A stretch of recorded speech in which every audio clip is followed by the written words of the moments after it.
This operation, which the Pentagon is calling Epic Fury, is also epically complex and full of risk. For more on what goes into an operation like this, let's bring in retired Admiral Mark Montgomery, who served 32 years in the Navy as a nuclear-trained surface warfare officer. He's now at the Foundation for Defense of Democracy.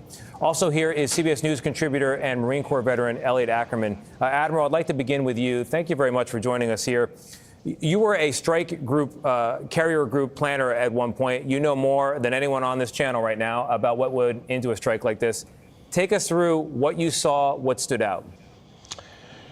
You know, I thought it was a good, comprehensive first day, and you can obviously see that the #1 target here is senior leadership, both of the Iranian, the Supreme Leader, but also of the Iranian Revolutionary Guard Corps.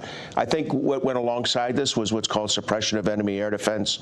So we simultaneously would have attacked the remaining air defense systems that weren't destroyed by Israel in the 12-day war last year.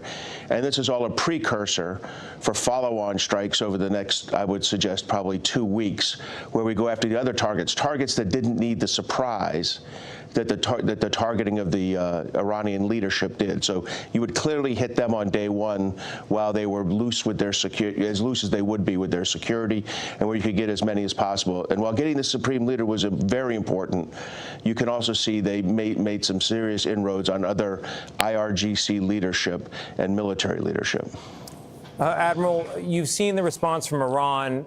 President Trump said he expected it to be double. That might be bluster. What do you make of it? You know, I think this is what you get in an initial response. I think we'll see more over the next few days. So there'll now be a race between us treading or destroying their ability to launch weapons at Israel and at U.S. forces stationed throughout the Middle East, and the Iranian ability to get those weapons out, cleared, and get a shot off.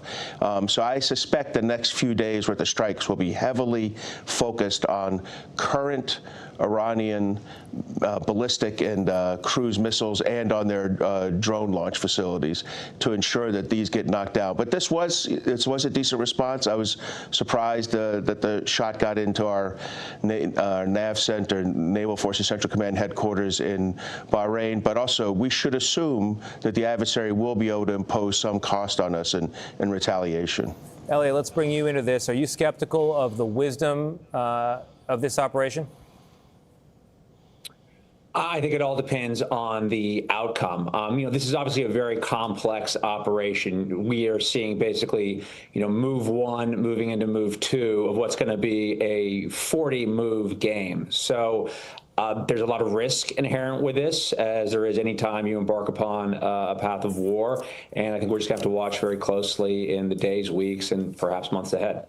Do you believe this will be an air-only campaign, or if the goal is truly regime change, it will require boots on the ground? I think that's an area where the Trump administration has a lot of control, and I think they've signaled very clearly that boots on the ground is a bridge too far for them. I think what this campaign is going to rely on quite significantly, and the president alluded to it in his comments, is going to be the actions of the Iranian people. This air campaign, the boots on the ground for this air campaign, is eventually going to be Iranian civil society coming out in the streets and demanding a change of regime. And we haven't seen that yet, but that's what I'm going to be watching for in the days and weeks ahead. Admiral, back to you on this. You mentioned a 2-week campaign. Are you imagining that as air only? I am, and I agree with Elliot. I mean, the 2 times that we've successfully used U.S. air-only campaigns to change governments, Libya in 2011 and Kosovo in 1999, there was large armed insurgent groups that we were enabling during those attacks. What we have right now are large groups of activists and disaffected citizens, not large armed groups. So we'll have to see what happens in this. The 2-week campaign I envision would be one that knocks down their remaining ballistic missile, both their systems, but also I would hit their factories in the second week. I would hit their production capabilities of both drones and ballistic missiles. And then if we haven't in fact obliterated the nuclear program, then I would restrike the nuclear program elements that still remain. Elliot, you mentioned the Iranian civil society as the next step in all of this, but one never knows when you knock down a leader what grows in its place. Are you confident that what comes next will be better than what was? I think what we'll potentially have is a power vacuum, and that creates a whole host of challenges. I mean, is there a scenario in which Iranian civil society rises up and demands a peaceful and democratic transition of power? I mean, sure, that's something we can imagine. But can we also imagine where Iranian civil society fractures, where you still have regime hardliners who break off, and you see Iran entering into a period of internal instability, leading up into civil war and a Syria-like outcome? That's also not outside the realm of possibility and would be disastrous not only for the people of Iran, but create incredible instability in the region.